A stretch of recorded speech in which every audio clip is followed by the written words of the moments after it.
I'm sitting extremely uncomfortably in a comfortable chair in a white room, wringing my hands and clenching my fists open and shut and trying to contain myself. But I'm not doing a very good job of that. I've got tears flowing down my face and I've been talking for a whole hour. And finally, at the end of the session, the counsellor says to me, Kristina, if you went out for dinner and you ordered pizza and that pizza came to your table and it was cold, you would eat that pizza. And I went, oh, that's actually true. I've actually done that. But it was more than that. And I thought, you know what, he's actually right. I'm actually eating some cold pizza, in various areas in my life. And I think, how has this happened? I'm a pretty smart woman, I'm educated and I'm strong. And I go, well, I'm 45.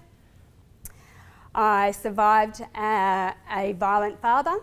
I survived sexual abuse. I became a classical clarinetist.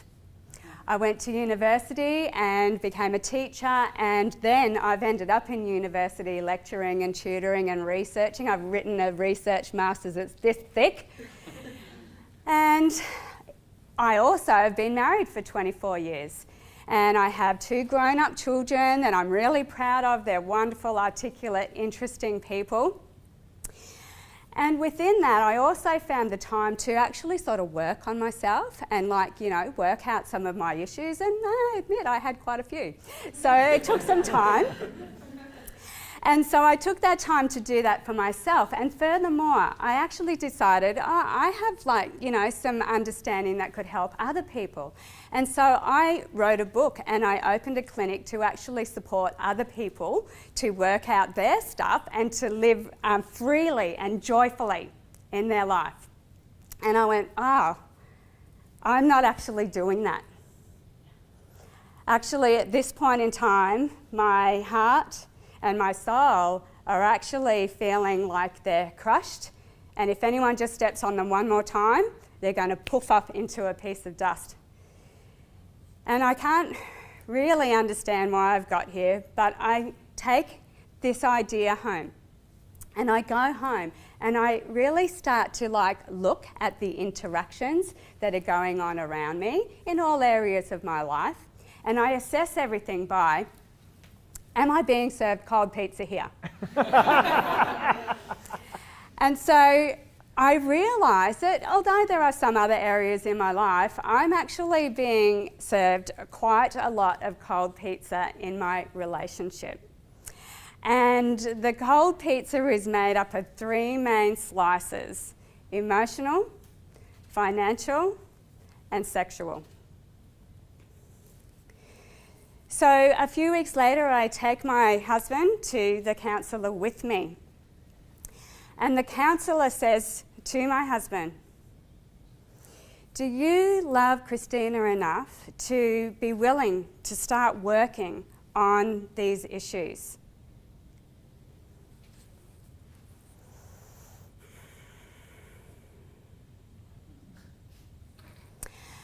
And the counsellor gently prompts and he says, Kristina's really clearly articulated these 3 things, anger, criticism, financial control. Do you think that, you love her enough that you could actually just begin to start working on these?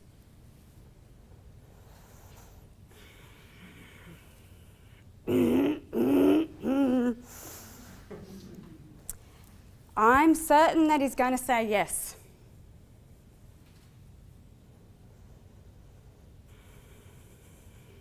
But in the car on the way home, that's a very different story.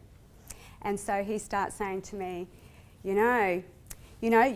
do that, and you do that, and you know what, that's actually your fault. You started doing that, and you, and you, and you, and you.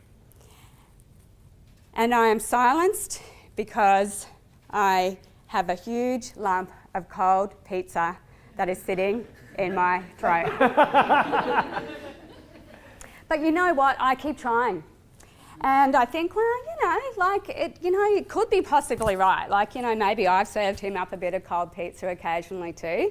And so, you know what, I'm going to go on this holiday with him that we've planned, and I'm really going to try and open up my heart and let this guy back in and reconnect.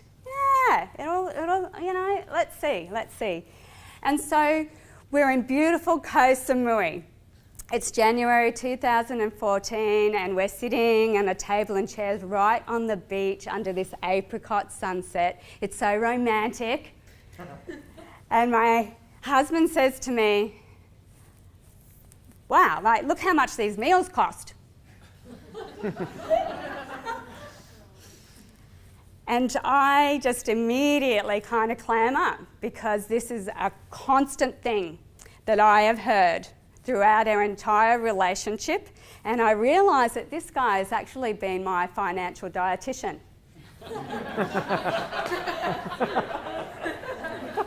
And he has been giving me some very poor, small portions.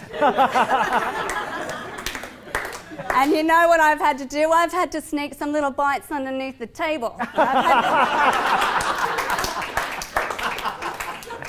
And I've had to save them up and sneak them in later. And you know what I realised? I'm like, I don't want this. I actually want to have a binge. I want to spend some money on my kids when I want to. I want to buy myself some fantastic underwear. And I want to buy myself some fabulous shoes. And guess what? I want to buy them without anybody saying, how much did they cost? Cold pizza. And so I'm actually a little bit angry then. And so we go back to the villa. And so I kind of use this trick that I've used before, where you actually just take a really long time to get ready to get to bed. And sorry if I divulged any tricks that other people are using. And so by the time I get there, I slip really quietly under the sheets, and my husband is actually asleep. And I'm like, good. And so I start thinking about what could I do? And so I start thinking about, well, you know what? I've been served up a little bit of stale pizza here. And I've actually tried to introduce a few more toppings here, but no one was interested. No one was interested in extra toppings, can you believe it? And so, I have to think for myself about what I might actually want. And you know what? I'm starting to think that I would like this really thick piece of really saucy pizza.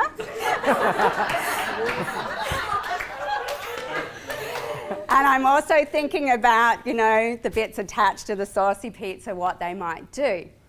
And, and so I'm thinking about all the ways that I want to be tasted, and all the ways that I want to be savoured, and all the ways that I want to be heard, and all the ways that I want what I say to be acknowledged and actually acted upon. That would be some pretty hot pizza. And then I start thinking about the tasting a little bit more. And that would be hot pizza. And so the next evening, we go to a little stall down the road, the little ones in Thailand where they're extremely cheap, so that's why we're going. And anyway,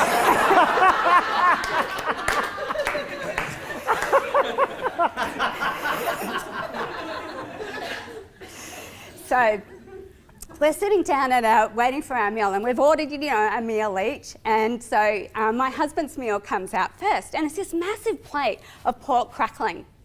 And so we're like, okay, well, I'm still waiting for my meal. So we start just having a little nibble of the pork. And when I reach for my third little piece of the pork, my husband says, "What are you doing? Don't have that, you pig." Oh. And it's like a bolt of electric shock going through my head. And this megaphone voice in my head says, "You will never experience joy with this man." And so, how many times do you have to be served up cold pizza before you realise that the oven is broken?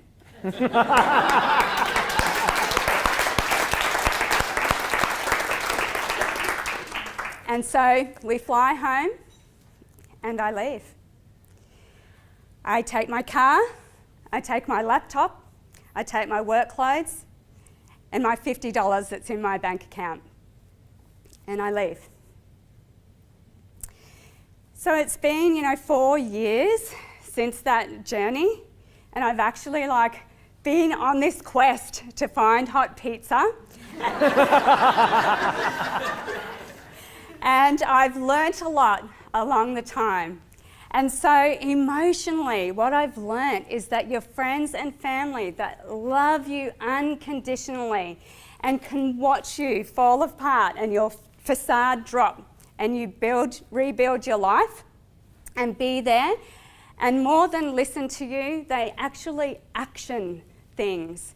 And it might be just something simple like a cup of tea. I'm a tea girl. And it might be a glass of wine.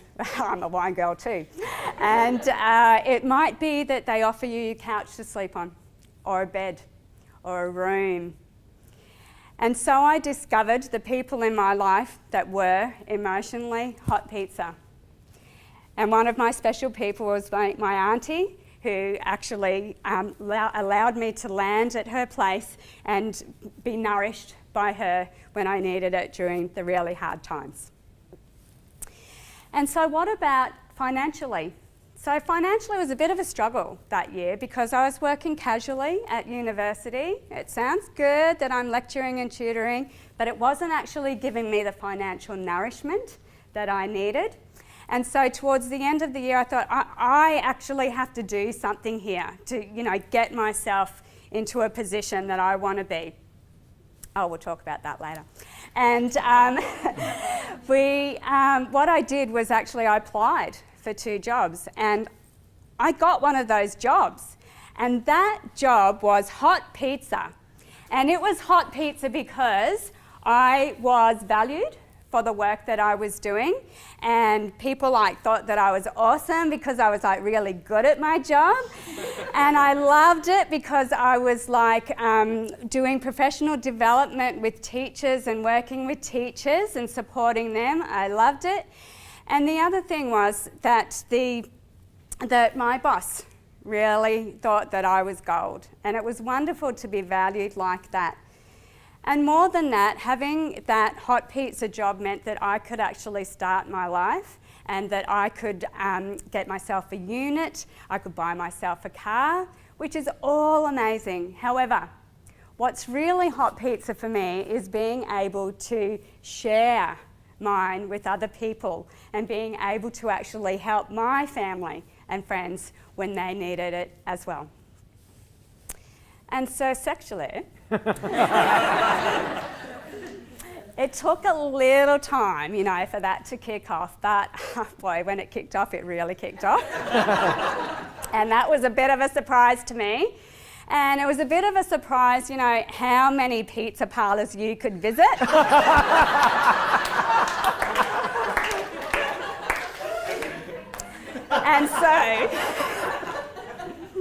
And so I tried lots of different variations and combinations.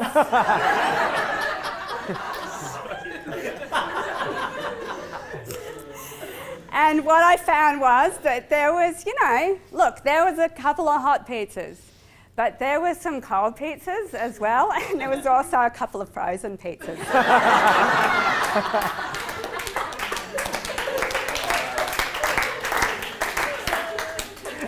But mostly, there was lukewarm pizza. And so, after digesting all of this pizza, I actually started to feel like it was just sitting in my gut a bit, and I started to feel a little bit bloated, and I felt like I really needed to detox.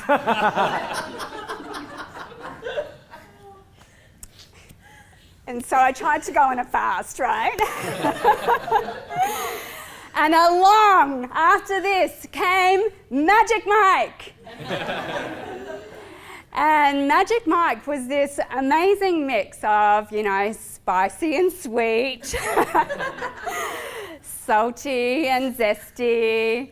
And he had this amazing like mixture of intensity and tenderness. And the best thing about Magic Mike was that he looked at me and he actually saw me. And amazingly to me, he actually liked what he saw.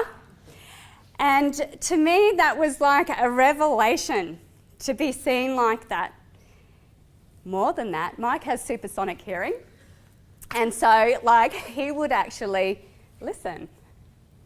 And beyond listening, he would listen to what I wanted and what I didn't want, and he would respond to that. And like, weirdly, he really did have these supersonic ears. He heard what I actually wasn't saying, and he responded to that as well. And the other thing was that Magic Mike, who he looked and listened, he learnt. And so Magic Mike looked and he listened and he learnt. He looked, he listened and he learnt. And then he looked and he listened and learnt some more. And finally, looking down into those blue eyes on my bed on that afternoon, I can feel this feminine energy rising. I begin to forget about everything else, and it rises, and I'm split, open, and hot pizza!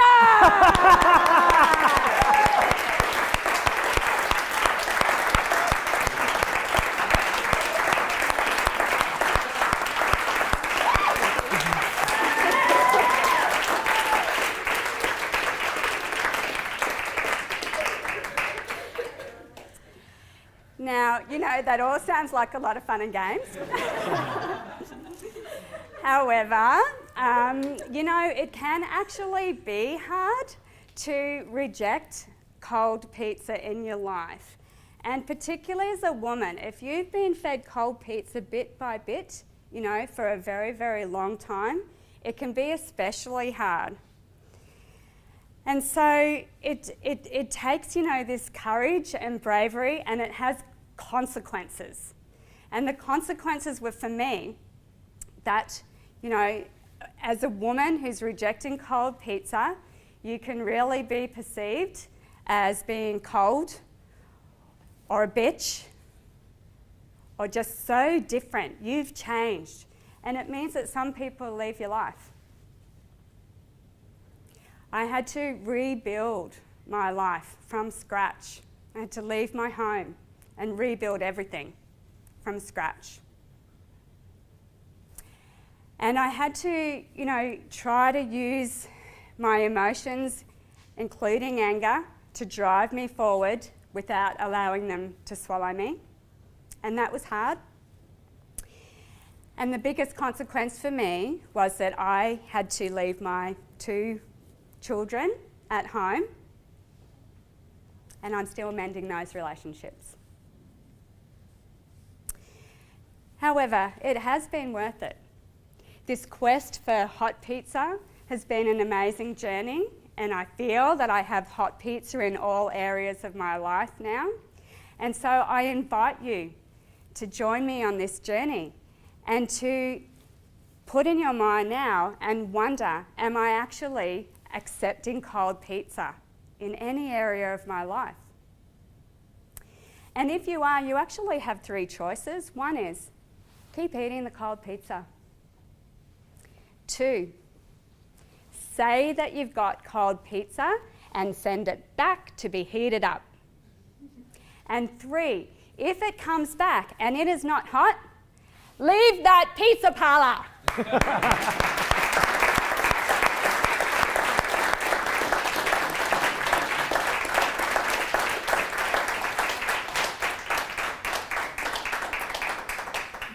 And so now, fabulous men and amazing women, I invite you to stand and repeat after me. I deserve hot pizza. I deserve hot pizza. Look at the person next to you and say, you deserve hot pizza. You deserve hot pizza.